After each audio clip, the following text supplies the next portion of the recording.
All right, let's give this a go. For the soft key tags, step 1 and 2 and the last 2 steps of every one of the soft key tags serve the same purpose on each of the different soft key tag designs.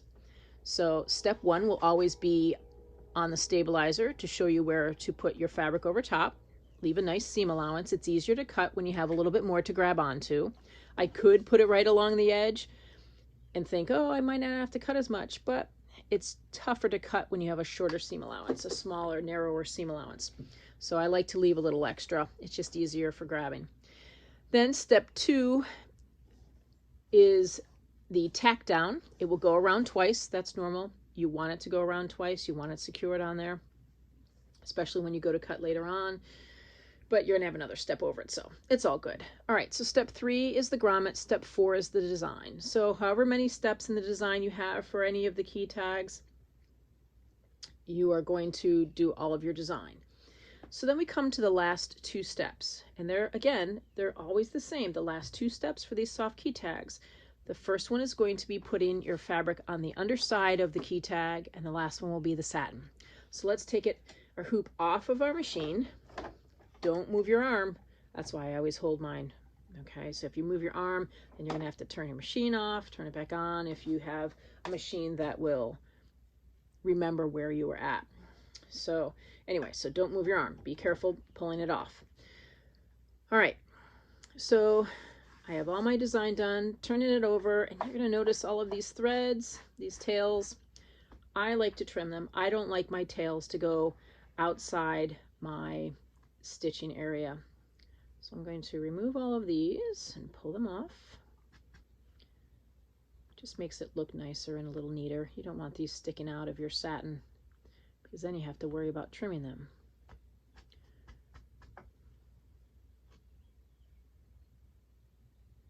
So I'll pull all of those off.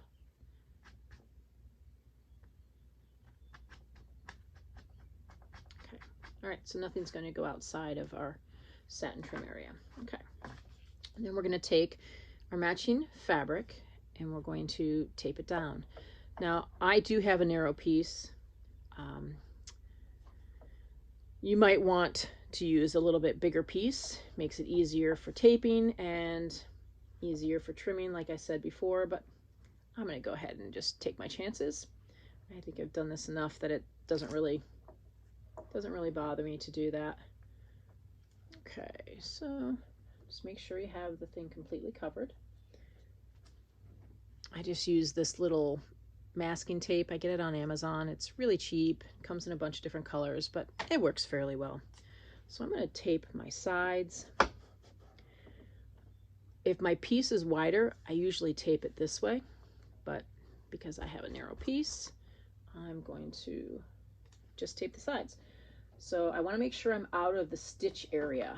I don't want my tape to be in the stitch area. That's going to be a bear to pull it out, no matter what kind of tape you use. Okay, so my stitch line is actually going to be right about here.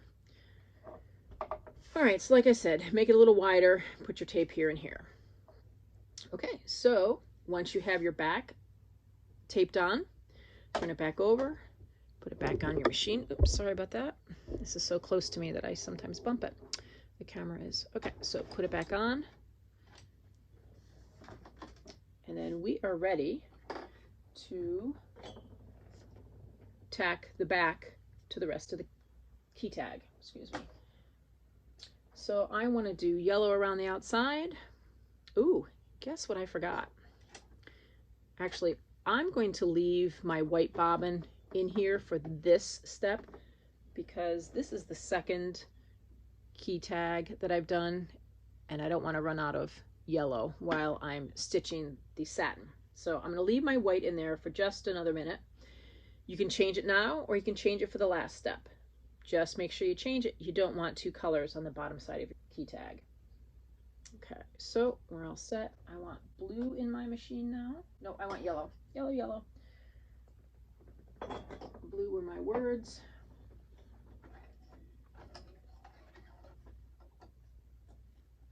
Okay.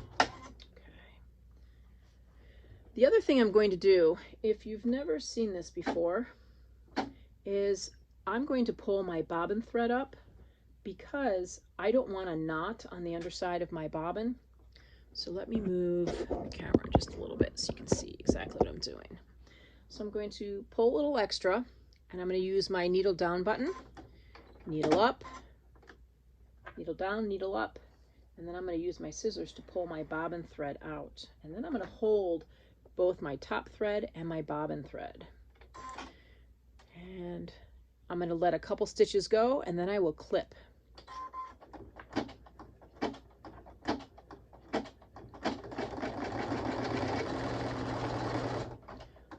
So I want to get those out of the way. There we go. So now on the underside of this, I will have a nice neat underside, and I won't have a little nest. So now we're tacking the back side to the front side.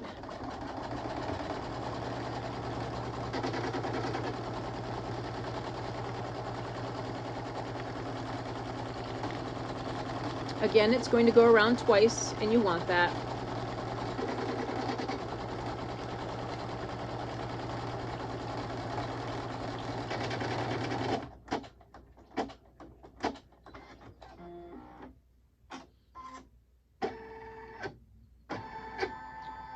Okay, so once again, we have one more step. It's going to be our satin step, but we can't leave all this fabric here. So let's take it off of our machine, keep it hooped, and then we are going to use our scissors and trim as close to this stitch as we can on the front side and on the back side. Now you can see, that's nice and neat. You can see that my white thread is showing. I don't want white thread there, so I'm going to go ahead right now before I forget. And I'm going to switch my bobbin out because I want a nice yellow bobbin there. But I don't want to waste that much yellow. Okay. So let's see if I can show you a little bit of trimming. I can't quite see it there. So I'm going to go ahead and trim, remove the tape, trim this nice and close. Let's move this down a little bit. Okay. You won't be able to see too much because my hand will be in the way with me trimming, but I'll try to show you as much as I can.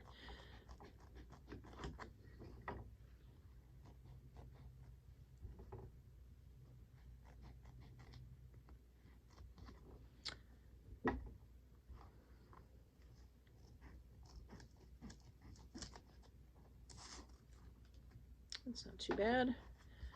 Okay.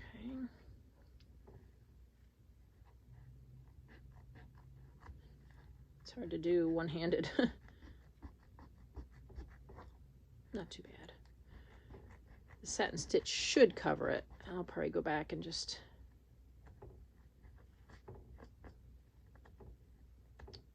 Yeah, no, that's good. Okay, so, and then if you saw my tutorial, I often clip corners diagonally just so that the corners have a nice sharp edge and none of the fabric is peeking through on a corner.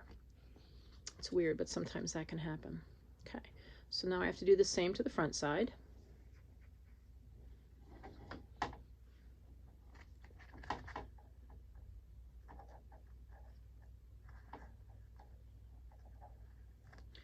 Normally I would do this in my lap. It's a lot easier. Now, if you happen to clip one of these stitches, it is not that big of a deal because this is not your final stitch around, not your final outline. You don't want to clip any stitches from the next step, but just get as close to this as you can.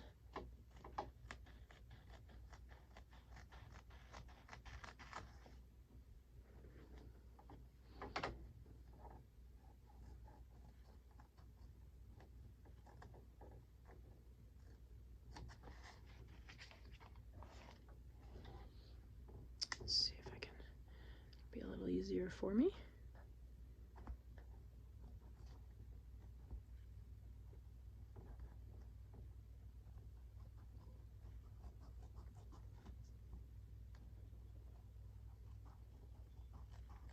These scissors were recommended to me by Alina.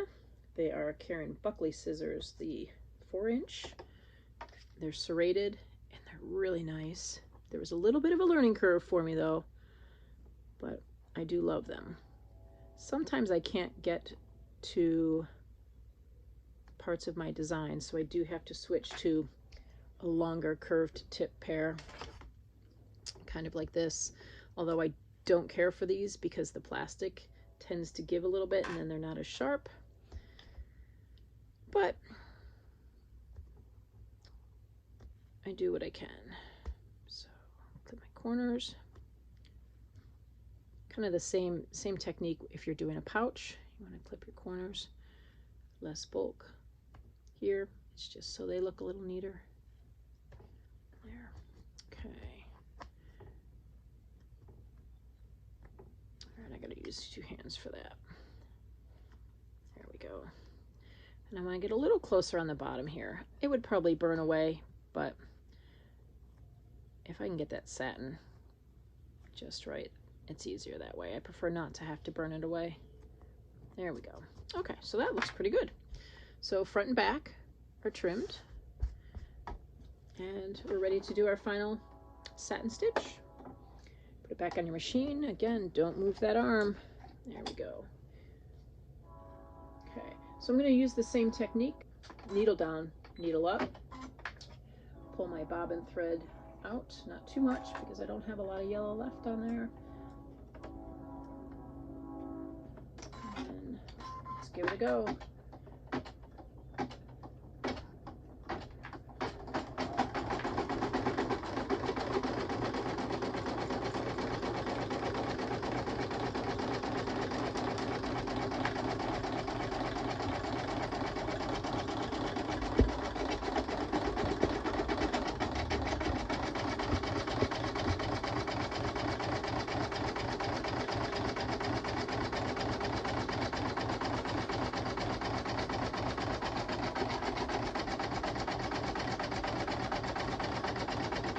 I can see a thread dancing around.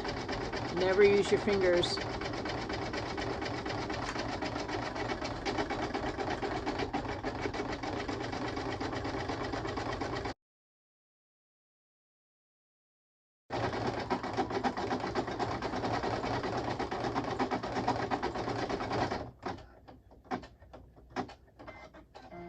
Yay, I had enough bobbin left. Woohoo!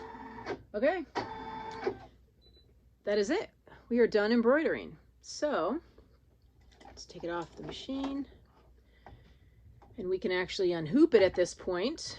We're going to cut it out and cut as close to the yellow stitching as we can, but we don't want to clip any of those stitches now. Those are the important stitches. Let's see what the back looks like. Yeah, look at that. Look at how nice it is when you pull your bobbin thread up.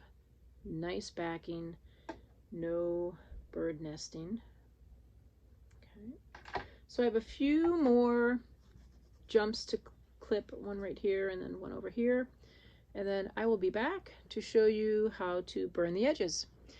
But before I go, I want you to take notice. I have cutaway stabilizer. You need the stabilization for these. They are a thinner fob, a thinner Keytag, so you're going to want cutaway just to give it a little bit more substance. And because this was a lighter color, I used my white, but I also have black. And when I do the black key tags, it's hard to switch. I want to use black because it's easier to hide the sides. Now on this one, I did use the white, and it's not too bad. But if I'm making it for me or to sell, I'm going to use my black stabilizer. All right, so I'll be back in a little bit.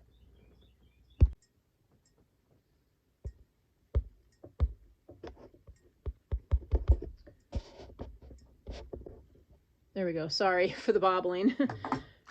So check this out. These are grommets that I got from my husband's grandmother. 25 cents, but they are the best and they're so nice. And I love the size. And this was her little grommet tool, or maybe it was my grandmother's. I don't know, it was somebody's. But I don't even need washers on the back. They're the best.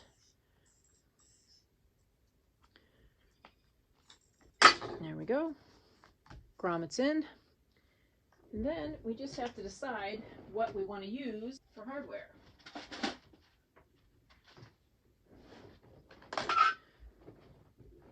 I like these wire key rings. They're nice. Let's see, it's probably the best color. I'll go with either. I think I'll go with the blue. You can use regular key rings. You can slip one of those on, or you might even be able to put a carabiner on. My carabiners are a little thick for it. I'm not sure if we can find thinner carabiners. All right, well anyway, or you can put a carabiner on. But I like these. So let's see, this goes on this end. Stick it through. Screw it on. These are my preference. I just like the way they lay. But you can put a split ring on either way. So there you go. That's it. Hope that helps. And enjoy making them. This video will show you how to adjust some settings in Zoom, as well as a few other tips. So I'm going to start by finding my Zoom app and launching Zoom. And for this video, I'm going to assume that you're already logged into Zoom. You can tell that you're logged in because you'll see your first initial at the top left. That indicates that you are logged into Zoom. If you're not sure how to log in, please go to our support site and watch the Zoom video on how to log in. I'm going to tap on the settings icon down at the bottom left. It's a little gear. So I tap on settings. And something that you definitely want to change is tap on meetings. Where it says auto connect to audio, tap that at the top and change that to use internet. And then tap done and hit your back arrow. You can also tap on your name and scroll down. And if you would have to sign out of Zoom, this is where you would sign out. Typically you would not, but it's nice knowing where that is. So I'm going to tap my back button. I'm going to close out of this. Another tip is if you've already joined meetings in Zoom and you want a quick way to get back to those meetings, say it's a class that you meet with every day, you can tap on join. And there's a little downward arrow here that you can tap, and you can scroll and find the previous meetings that you have joined, and you can join them that way. So you just tap here on that little downward arrow and you find the meeting that you've previously joined and you can join it that way. Next, I want to show you what to tweak in settings. So close out of Zoom and open up your settings app. We're going to scroll all the way down to the bottom till we find Zoom. Take a look at this because this is how your Zoom settings should be set up. It will only show this if you're logged into Zoom. So be sure you are logged into Zoom with your school Google account. But you definitely want to have your microphone and camera toggled on as well as your calendar. That way you'll be able to use those in conjunction with Zoom. You'll be able to use your microphone, your camera, your calendar, all with Zoom.